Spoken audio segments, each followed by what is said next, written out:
Bien le bonjour de Grandir Libre. Voilà, cette petite vidéo concernant certaines observations dans différents pays européens, depuis ma formation en sciences politiques et relations internationales également. Ce qui est vraiment interloquant, c'est de voir que toutes les préoccupations actuelles de ce qu'on appelle la société civile sont moyennement, voire peu, très peu, considérées par le politique, par les gouvernements. Il y a énormément de questionnements, de peurs, de besoins d'informations et d'éclaircissements sur les effets d'un vaccin éventuel, de la 5G, d'une application de traçage des individus. Et on voit les gouvernements qui continuent de manœuvrer sans tenir compte vraiment de toutes ces demandes absolument essentielles qui viennent de gens comme vous et moi. Sur ces sujets on ne peut plus cruciaux à notre époque. Et je vais refaire un petit rappel basique. Comment fonctionnent nos démocraties occidentales? Ce qu'on appelle les démocraties occidentales. Donc démocratie, étymologiquement, ça veut dire le pouvoir donné au peuple, le pouvoir du peuple. Les démocraties occidentales, elles sont censées se reposer sur différents principes de base. La séparation des pouvoirs, le pouvoir exécutif, le pouvoir législatif, le pouvoir judiciaire, et des contre-pouvoirs qui sont notamment les médias, les associations professionnelles, les syndicats, etc. Et il y a aussi les lobbies qui ont une part extrêmement importante dont je vais vous parler plus tard. Donc on a ce qu'on appelle la société civile. C'est vous et moi, c'est le peuple, c'est les personnes qui, avec leur vie quotidienne, participent à la vie d'un pays. Il y a des élections. Au moment des élections, ces personnes de la société civile vont élire différentes personnes qui sont censées être les représentants du peuple et les représentants de leurs opinions. On voit les résultats, de là on peut constituer ce qu'on appelle les chambres législatives, les parlements, les assemblées nationales, etc., qui sont censés être un lieu où l'on va faire des projets de loi, adopter des lois, les voter pour qu'elles soient mises en application par le gouvernement. Donc, la question, c'est vraiment de savoir, est-ce que, nous sommes vraiment toujours dans une démocratie? Et 2, pourquoi y a-t-il un tel fossé, un fossé grandissant entre des préoccupations émises par une bonne partie de la population et les gouvernements? Donc, le pouvoir exécutif, c'est le gouvernement. C'est celui qui va prendre les décisions, qui va trancher dans des situations données, tout en devant respecter l'adoption des lois par le pouvoir législatif. Donc là, on a les 3 pouvoirs. Le troisième, c'est le judiciaire. J'en parle pas trop parce que c'est moins essentiel à ce stade-ci. Par contre, il y a ce qu'on appelle le 4e pouvoir, qui est un pouvoir très important dans les démocraties occidentales. Ce sont les médias. Les médias, ils sont censés être ce qu'on appelle un contre-pouvoir, c'est-à-dire faire un travail d'investigation et de recherche pour surveiller un petit peu, pour être sûr que les personnes qui ont obtenu l'adhésion du peuple ne dérivent pas, ne prennent pas de plus en plus de pouvoir parce qu'ils sont installés à l'endroit où l'on peut l'exercer, ou qu'ils continuent d'écouter la voix de la société civile. Donc ça, c'est le 4e pouvoir. C'est un pouvoir qui est censé contrebalancer. Je vais y revenir plus tard, parce qu'en fait, les médias actuels, il y a un gros manquement de leur part. Donc nous avons la société civile, le pouvoir législatif, le pouvoir exécutif, le gouvernement, et les médias. C'est là où ça commence à se compliquer, c'est que on a l'impression qu'il y a un système en vase clos qui s'installe. C'est-à-dire que la société civile, à un moment, on n'écoute plus trop sa voix. Ça va fonctionner en vase clos dès que les élections sont terminées, selon une manière de fonctionner dans ces institutions qu'on ne remet plus en cause. Et donc, le fossé peut s'agrandir facilement. Donc, nous sommes face à une démocratie qui ou ne devrait plus porter ce nom-là. Nous sommes dans un système où, à différents endroits de la manière dont ça fonctionne, il va y avoir des concentrations de pouvoir dans certaines mains. Et donc la parole et les opinions et les besoins de la société civile vont être finalement assez ignorés. Le premier endroit, au moment de l'organisation des campagnes électorales et de la représentation des opinions du peuple, nous avons affaire à une particratie. Donc certaines opinions se sont cristallisées pour former des groupes qui vont être bien organisés justement pour pouvoir aller loin dans ce processus qui va les mener jusqu'à la victoire et la représentation de leurs opinions au sein des institutions législatives et gouvernementales. Donc d'une part, on a affaire à une particratie, et puis donc il y a surtout les lobbies. Alors qu'est-ce que c'est les lobbies?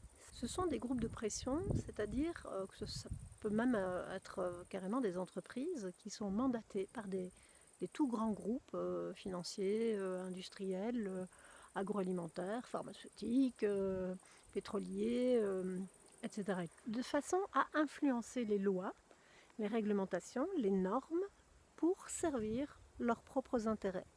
Leurs propres intérêts, c'est évidemment des intérêts économiques, commerciaux, financiers, pour gagner plus de profit possible.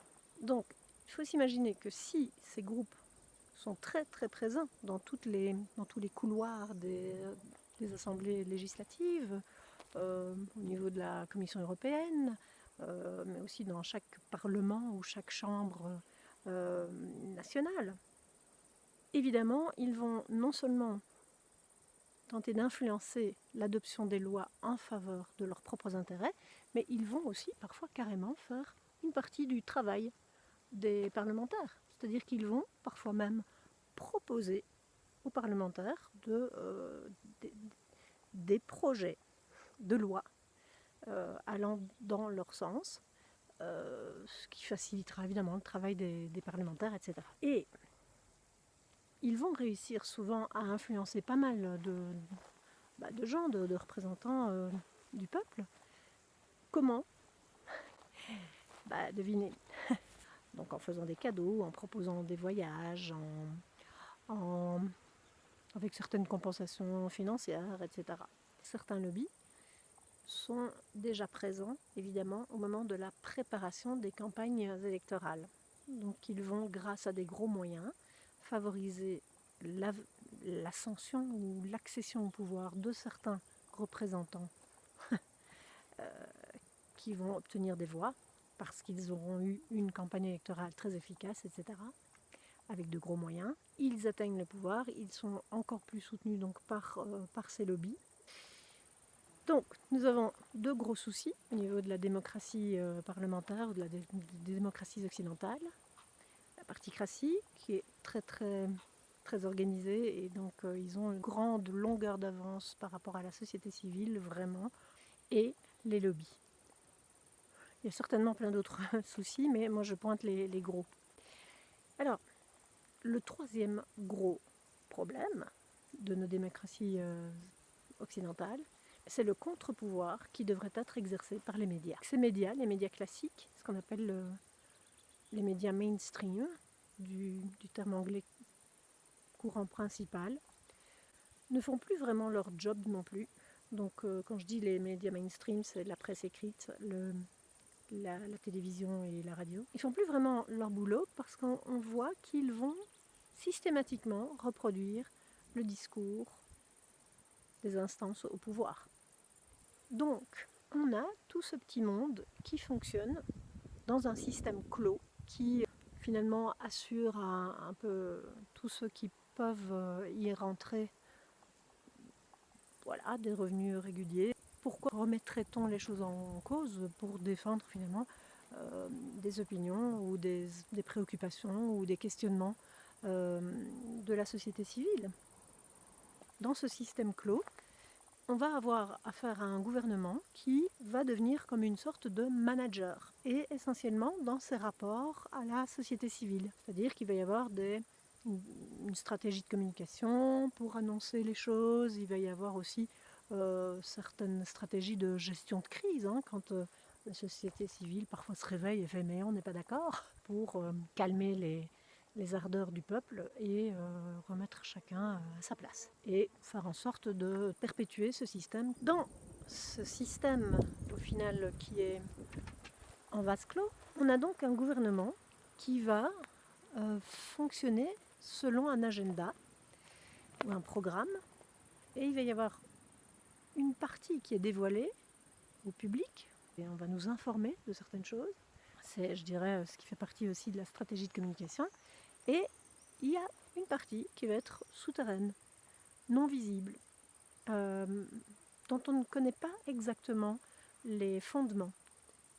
Mais vraisemblablement, si on fait toute la chaîne, des gens qui se retrouvent en haut des fonctions déjà parlementaires, mais gouvernementales a fortiori, vraisemblablement, il y a des allégeances. C'est-à-dire que plus des personnes auront dépendu de capitaux qui leur auront permis d'arriver au pouvoir, plus ils devront rendre des comptes à ces personnes et à ces groupes qui détiennent le plus de pouvoir qu'eux, au final. Dans ce programme qui est non avoué, enfin non transparent, il y a certainement des enjeux, il y a certainement des allégeances, il y a certainement des stratégies qui doivent satisfaire des objectifs, des groupes ou des personnes, oui, des objectifs qui ont certainement fait l'objet d'un accord ou d'accords dès le départ pour que certains élus puissent arriver grâce à de gros moyens dans des positions de pouvoir. Donc, nous sommes dans une situation qui est une impasse. Et c'est là où l'on pourrait espérer que le quatrième pouvoir, les médias, le journalisme, essentiellement un journalisme d'investigation qui va creuser davantage, pourrait vraiment faire accomplir sa mission. Pour éviter cette dérive du pouvoir, les médias, le journalisme, devraient faire son travail. Sauf que c'est un autre problème de nos démocraties occidentales, c'est que la plupart des médias classiques sont aux mains de quelques groupes financiers. Et ces quelques groupes financiers, ils vont faire en sorte de cadenasser l'information, de faire passer par les médias qui ont un énorme pouvoir de diffusion, que ce soit des idées, des opinions, des choses sur lesquelles on met son attention, des choses qu'il faut éviter de discuter, etc. Donc ces médias ne font non seulement pas leur travail, mais en plus, ils vont relayer une vision des choses, qui est généralement la vision de groupes dont les intérêts financiers, économiques sont également, pour une autre raison, mais sont de même nature que finalement les gens au pouvoir et ceux qui les ont amenés au pouvoir. Alors où le trouve-t-on, ce véritable contre-pouvoir? Puisqu'il ne se trouve pas dans les médias classiques, puisqu'il ne se trouve pas là, il se trouve où? Il se trouve sur les réseaux sociaux. Et heureusement, il y a des gens qu'on appelle des lanceurs d'alerte. Il y a des gens qui questionnent audacieusement, courageusement, parfois au péril de leur vie, parfois ils veulent vraiment secouer le cocotier pour que l'on prenne conscience de comment certaines choses fonctionnent et quels sont les dangers pour la population. Mais là encore, il va y avoir certaines stratégies du système en place. Tous ces lanceurs d'alerte, ces gens donc sont discrédités, ils sont mis au banc de la société avec certaines étiquettes. Et là, nous sommes face à un système, il y a une particratie, une lobbycratie, corporatecratie on va dire. Il n'y a plus de quatrième pouvoir, la presse et de contre-pouvoir. Et la société civile, même quand elle a des sursauts comme voyons les gilets jaunes en France. Donc si nous n'avons plus non plus droit au pluralisme d'opinion, nous avons plusieurs raisons de croire que pour toute une partie de la population qui ont un positionnement par rapport à la santé qui est différent de la position officielle de nombreux pays, qui souhaitent avoir une liberté de pensée et une liberté d'application de ce qu'ils estiment être leur façon de gérer leur santé. Ces personnes qui se questionnent également sur la légitimité et la nécessité de nouvelles technologies comme la 5G, l'application Covid, etc. Toutes ces personnes-là, elles n'ont pas droit à la parole. Or, nous sommes de plus en plus nombreux à élever nos voix. Nous voulons autre chose.